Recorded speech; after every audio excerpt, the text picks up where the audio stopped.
So, once your window's done, you got all the pieces glued in. You should have something that looks like this. That's the front. That's the back.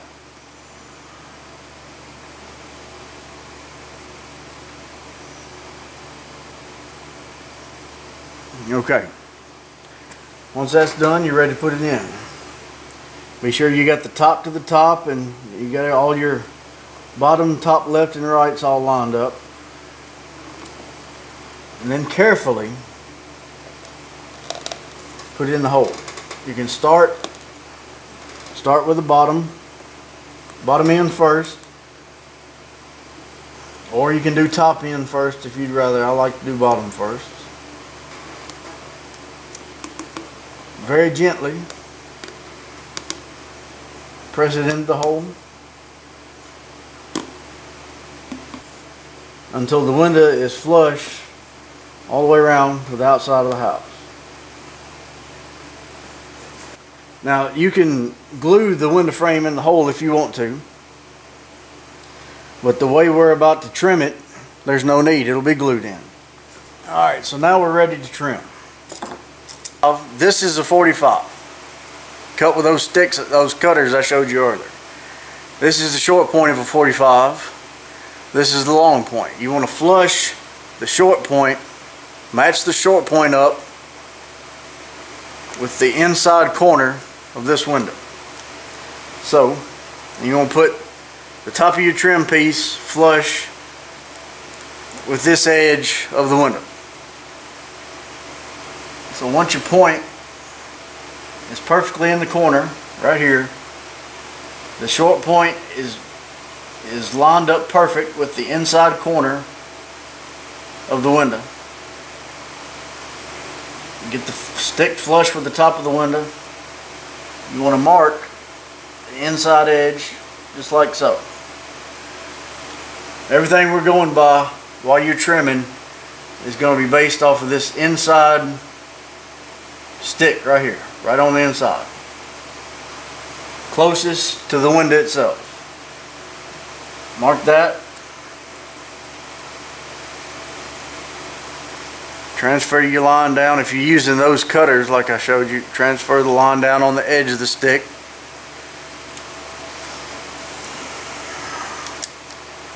Put your stick in your cutters like this.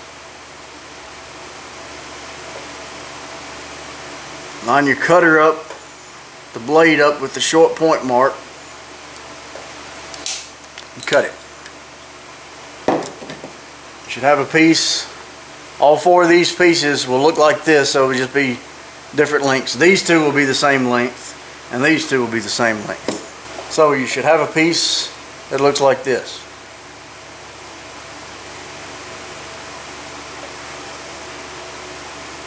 Alright.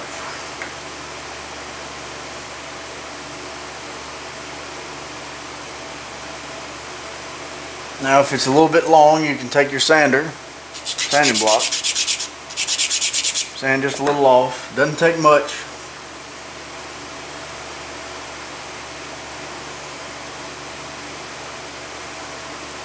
Both your short points should line up with this inside frame and this inside frame, and the top of the stick ought to be flush with the window. When you get it right, glue it on with hot glue.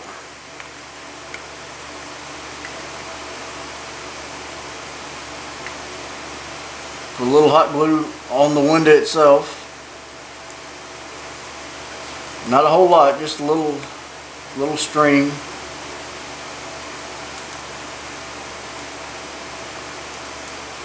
Then you want to put some under the window on the house. When you put this stick on, that'll glue the window, the trim, and the house all together.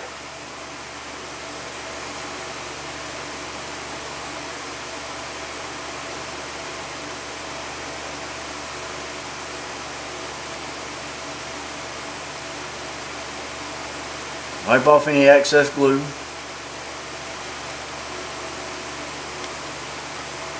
Scrape it off, cut it off.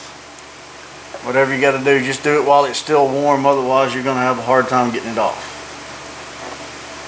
And there you got your first trim piece on.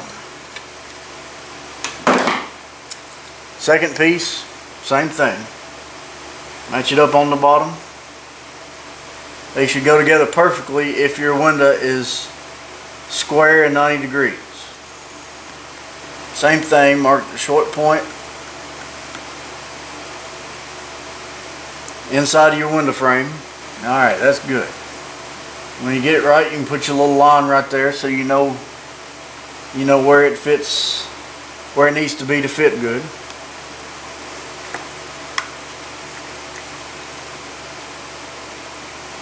A little thin layer of glue on the window.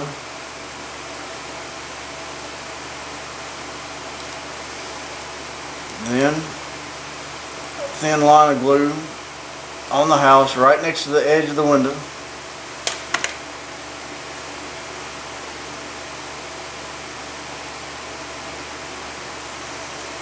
Repeat those steps 2 more times and you're done. If you happen to get a little bit of hot glue on your window, on your plexiglass, a little bit of rubbing alcohol will take it right off.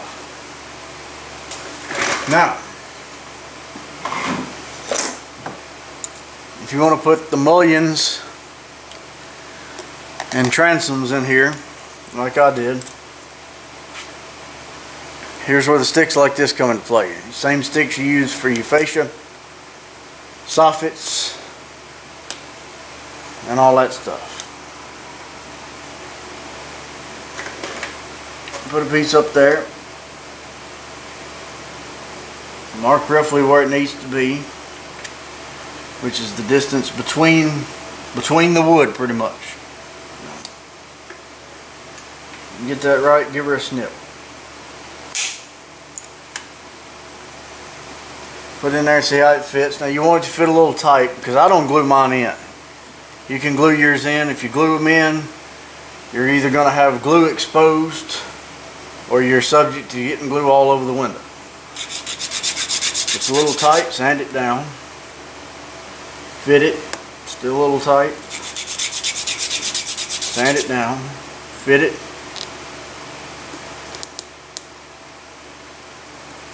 I'd say that's pretty good. Well, it fit pretty snug in there, so you know you're not gluing it, so you don't want it to come out. When you get that one done, set that one aside.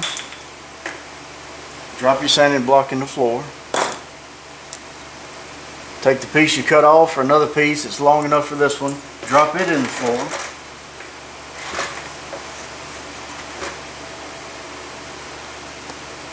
And you're going to want to put one right here.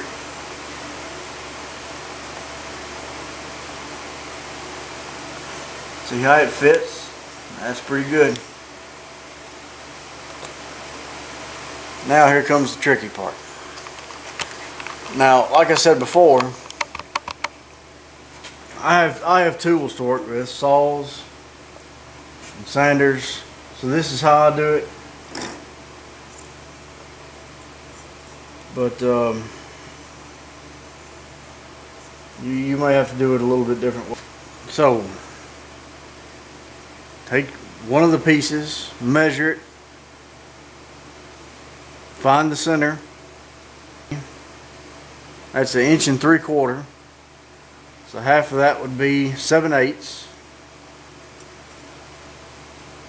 So mark 7/8, and then on each side of that line mark 1/2 16 on this side and 1/2 16 on that side from your center line. Because these sticks are about a heavy 1/16 thick. I'll show you why in a minute. Then when you get that done, mark back on the stick 1/8 inch.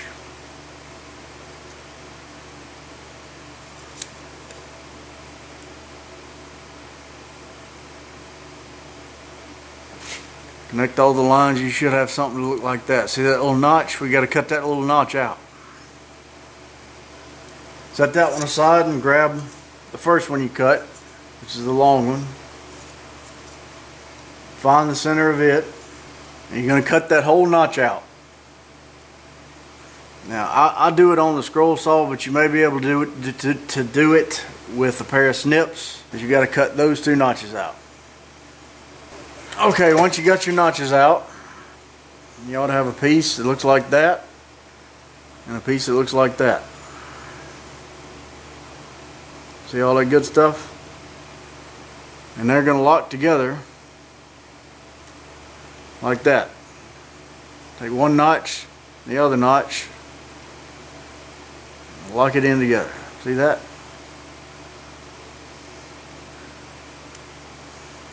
Take a little drop of super glue, put in that notch,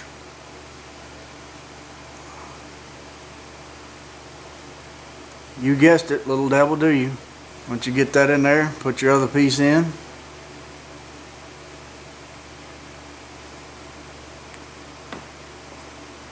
It ought to snap right together just like that.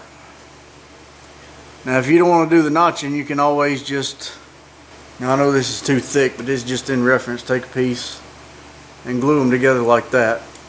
You can do that with super glue. That might be better for you if you don't want to cut the notches. You should end up with something, a little something that looks like that.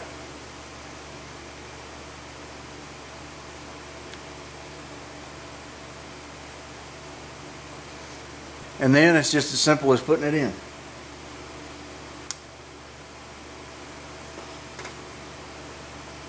Now, I don't typically measure anything for straightness or anything, I just eyeball it.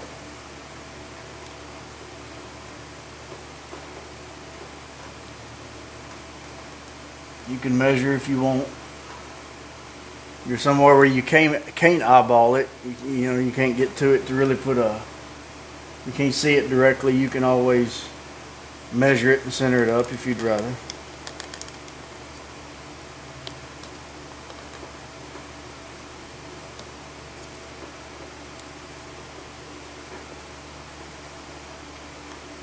And there you go, you got one completed window. That right there sets the entire thing off. It's better than just seeing a black hole here. That was my brother-in-law's suggestion, and for once he did a good job.